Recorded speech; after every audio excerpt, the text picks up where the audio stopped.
Okay, so what we're going to be doing today, we're going to be talking about Splatoon Raiders. Splatoon Raiders is a single player experience, different from what Splatoon usually is. Because Splatoon is usually, it's more of a multiplayer experience, but this is going to be kind of like roguelike in general. I've heard people say that this is the best Nintendo Switch 2 game that they've played because of just how much fun it is to kind of mess around. And personally, I've never really touched Splatoon much. In general, I don't know what the hype is around Splatoon. So that's what we're going to do today, and we're going to find out, because I want to know if this game is just a lot of fun, truly, or if there's things I'm going to hate about it. Something that has been very interesting when it comes down to the Nintendo series games that we have received in the past couple years has been this little title frame that says Nintendo Presents. They throw you into these very cool and interesting cinematics that show a lot of bravado for the characters that you are about to be introduced to. And for Splatoon itself, the lore has been absolutely fantastic, and it is an evolving world. Now, this is Splatoon in a different setting because this involves you, the mechanic, and Deep Cut going to visit the Spiralite Islands. And when you go visit these islands, your crew ends up in a plane crash. And the plane crash makes it so that you're stuck on this island, and now you're here to try to find a way back home, but at the exact same time, maybe you want to find a little bit more treasure. Now, it is very interesting to see that we're not in the regular Splatoon regular world, and we're in a little tiny section away from it. But overall, after this, we end up going to the character creation screen, which is very common for Splatoon in general. There I am. All right, how are we going to do this? No way. Look at this. Dude, that's the Nintendo 64 composite cables. That's amazing. But for Splatoon, you always kind of have a very basic character creation process. And when I was exploring the options, I was hoping to have a little bit more, because Splatoon is a little bit more new to me. Okay, there's my character. I wish that there was more with the character creation, but it doesn't really matter. From what I've seen before, is that there is a lot of ways to kind of mess with your outfits, so I'm hoping to see a lot of that in this. I was interested in seeing how Splatoon Raiders will do it, and I'm still curious about how they will go along with the choices of character creation. However, I can't believe that they would say this. Did he just say the R word? No! You guys hear that, right? Huh? Right there! Hold up. Now we go on to explore the controls for the game. Now, the controls in Splatoon are very, very interesting. I do really enjoy playing this game because of how intuitive it feels. The motion controls feel very solid with the gyroscope inside the controller, but honestly, that's not how I like to play. I usually still like to manage it with just using the right stick to aim, and you can invert it, you can move it around however you would like, play with the sensitivity. I play with the Nintendo Switch 2 controller in my time with this game, and I was not disappointed. Honestly, guys, if you guys have not gotten a Nintendo Switch 2 controller, it is my favorite. It is probably my new main controller, and for this game, after playing Splatoon 2 and 3, I love this controller for this game. So I would definitely do that. Now, when I was first diving into the game, let's get into the first level, the very tutorial level. Now, when it came down to my experience for the game, I felt like the pacing at the very beginning, it just was dry, and it felt a little bit disappointing because I entered this world that I thought was going to be very bright and just with full of energy. But I feel like Splatoon Raiders feels a little bit bland. This sand just seems a little bit sad. And even when you spray the island, it feels like, I don't know, it feels like oil slick going onto the island. And it just doesn't feel the best. However, we're on our journey, and I am here to see what this game has more to offer. But this is what else I had to say for the story. Yeah, I will say that the story is pretty flat so far. Like, it doesn't hold any type of mature audience type of feeling.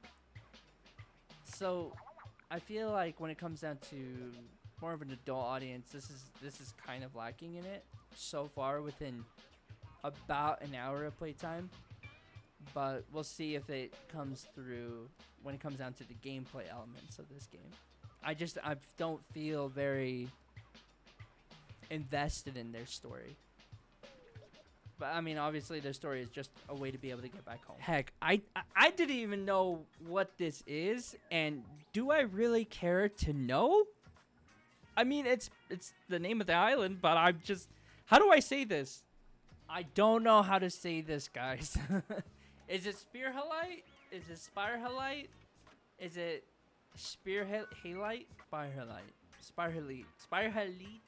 I'm gonna call it that. That's what we're doing. Something that's a little bit interesting as I had played this game, and just from the very first little section of this, is how oddly this feels inspired by Legend of Zelda. Maybe it's just me thinking, oh, everything is linked to their main series, Zelda game, but this is what happens in the story, which I felt interested by. Every single moment that there's an opportunity, it's like, I don't know what to do with them, but maybe the mechanic has some ideas. I just imagine this in a setting where we have, Link in The Legend of Zelda, and they're like, oh man, I don't know what to do with this sword, but maybe Link does. Obviously, as a mechanic, it makes sense in this scenario, but at the exact same time, it's like, what else do you guys do? I don't know. And what I mean by this is that it feels as if the main character is always going to be you, the player, the mechanic, the fantastic lone hero that is going to carry and do everything for everyone, which I would love if the plot didn't necessarily always go towards that. I just want to be a component of a team, I guess, and not necessarily the hero in the Splatoon world, and especially as just some mechanic. It just seems a little bit odd. It seems out of place. It feels like, hey, Link, you are the hero. You are the lone destined warrior. And here it's just, oh, you're a simple mechanic, but we don't know how to do anything at all besides entrust everything to you. I think it's just a little weird. After this, we end up going to explore what the game has to offer besides the tutorial in regards to modifications and upgrades, and seeing what we need to pack up our gear and to really drive and get into this game. And then once we end up getting all of our gear, we pack it all up and go to the Wild Frontier, which brought me again to another familiar thing that feels kind of Zelda coded. Ooh. We get to go into the underground. I don't know why it just looks funny. Sub-level 1. These underground levels, these little tiny underground activities that you can do and have a major boss inside of these levels, or some type of horde or some type of specific thing. Isn't that just Breath of the Wild or Tears of the Kingdom shrines when you really think about it? I feel like maybe I'm reaching, but it does feel a little bit familiar. And one thing that, as we were going into this underground level, that I did not even realize was that I may have goofed. And remember how I said I felt like I packed the right weapon? Well, I actually didn't. Oops. I see a salmon that looks like it's absolutely stuffed with power eggs. Alright, let's go beat it up. Oh, that's dangerous. I feel like this weapon might not be it, guys. Woo! There's a lot of them. Okay, this is actually not that easy. There's just so many of them that come out all at once. And I don't really have the best weapon for this either. 30 seconds? What do you mean? There's a time limit? No! Okay. I mean, that's good to know, because I don't know. I guess I screwed that up. What is that? Oh my god. The fact that there's a time limit is kind of... that's daunting.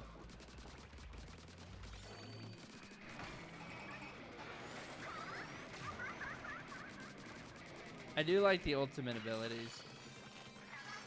Let's go. Easy! After my glorious triumph, after re-equipping better equipment, of course, I ended up getting out of the subsurface level and rising up to what I found was the greatest thing about this game so far. It looks like you could do little mini games. This is awesome. I love this. I suck at claw machines in general, though. No! I think I'm having more fun with this than the actual game. No, I broke something.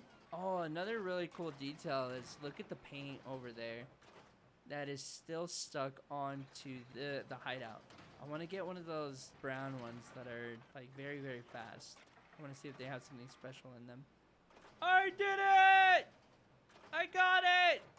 After multiple attempts, I have finally grabbed my box. 1, 2, 3, 4, 5, 6, 7, 8, 9, 10, 11, 12. Another box! Wait. I've become a professional. I'm a professional. Oh! Okay.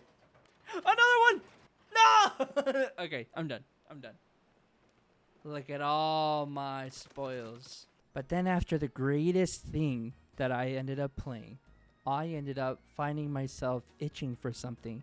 Something that I haven't had throughout my entire journey in this game so far. And it was just people. Online gameplay or playing with friends. Because let's face it, I mean, that's my favorite part of any game. I love the camaraderie that Splatoon offers, but I ended up falling into an interesting problem that I have never faced before in an online game. I have maybe experienced this to a degree in Splatoon 2 and Splatoon 3, but I didn't realize that this was still going to be the norm, and I don't know if I like it. So I do want to share this, because this is very interesting to me, that when you do the online play, the only way that you can play with people is if you have friends. Right now, I do not. I do have friends, but I really doubt that any of them have a Nintendo Switch 2. But not only that, I also doubt that they bought this game. And so the only other way that you can find lobbies, if you want to play with other people, you'd have to set a keyword. Rooms you create will be shared with players who use the same keyword. So if I were to put like new, sounds pretty obvious, but even then you can't really find anybody. Kind of dumb. What if I did like hi? No. What if I did hello? Nothing. Now I wonder if like anybody online, you would probably have to go to people's Twitch streams to be able to really think about if you wanted to play with somebody. And I think that then you could create some new friends by doing that, but I don't know, it's kind of odd. Should we look for somebody? Throughout my research of trying to figure out some way to play with people, some way to play with random people on the internet, I ended up finally finding something on a Reddit thread of all places that some people in a forum said, hey, by the way, if you just put the code Splatoon with all lowercase levels, and just like that, I was ready to booyah and vibe together with some random online named Pixie Sticks. And honestly, this was the best time I had. Okay, they say capital letters may matter. Let's all just go with Splatoon in small letters. That's what people are saying on the Splatoon Reddit. Ha! We did find some! Okay, level 2. I think that's valid. Let's see what happens. Yeah! Another level 3! Waiting for the leader to choose a dungeon. Okay. Alright, let's do it. So far, like, I'm not having any problems with connectivity, though. Like, I would think that we would be lagging because maybe they didn't do some crazy infrastructure for the game, but already from the very beginning, it's, like, not too bad. Right off rip. Haven't they improved connection on the Switch too? That's the question. That's why I'm trying to figure out. I want to figure out if they have improved it. And so far, with this, not bad. There's a little bit of lag, but not too crazy. And surely enough, I had found out that yes, in the past, salmon runs have consistently always severely bottlenecked frame rates with how many enemies there were on the screen at all times. And so Nintendo decided it would be better to have this be on the Switch 2, where upgrades for the Switch were a lot more manageable as a whole. However, I don't think that excuses the fact that I think that Nintendo Switch 2 users can not just game share the game to another Switch 2. Maybe there's also a little bit more constraints for that, but I think it's a little bit insane that each individual should have their own copy. There is something that I did really love about playing with Pixie Sticks, and it was the internet connectivity. I was running completely on Wi-Fi, and I don't know where Pixie Sticks was from, but I didn't seem to have any problems with the connection while we were playing. As Pixie Sticks and I ended up playing together, we go to this shrine. I'm not going to call them subsurface levels. I am sorry. They are shrines. Because even here, they require some specific tech. You are sampling a part of the game. You are trying out something new.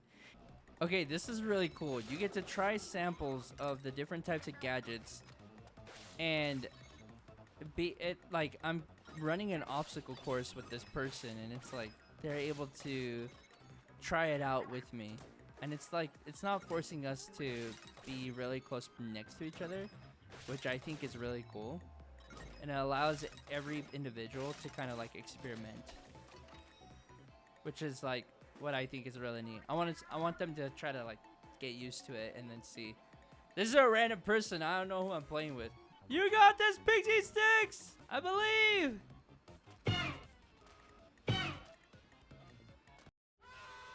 No! Oh. No! Okay, one more try.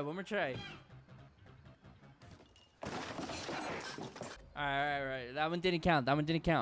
One more try.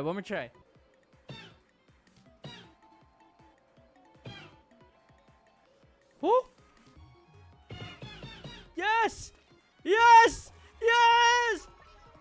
After that glorious triumph from Pixie Sticks, shout out, we ended up receiving another team member, and their name was Grim. But unfortunately, they were just slightly higher level than I was, and this ended up being the result. Yeah, I think that's like a big gripe, is that sometimes I don't know if a person's level really will matter, and they might carry you through the whole thing.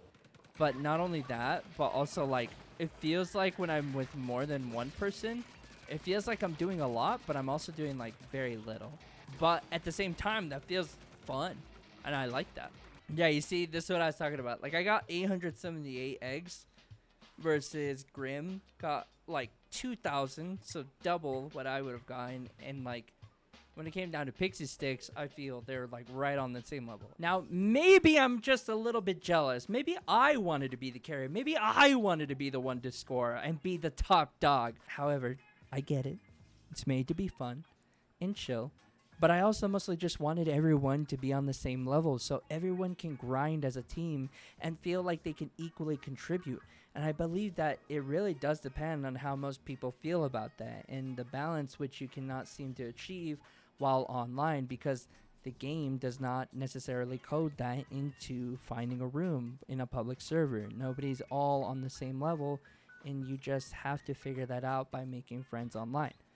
But after this, shortly, I felt my time judging them was complete, and I feel I had a scene for the gameplay for what it is, and maybe I haven't gone quite in depth, but this is what I think of immediately after on my live stream on Twitch, which you should guys go check out.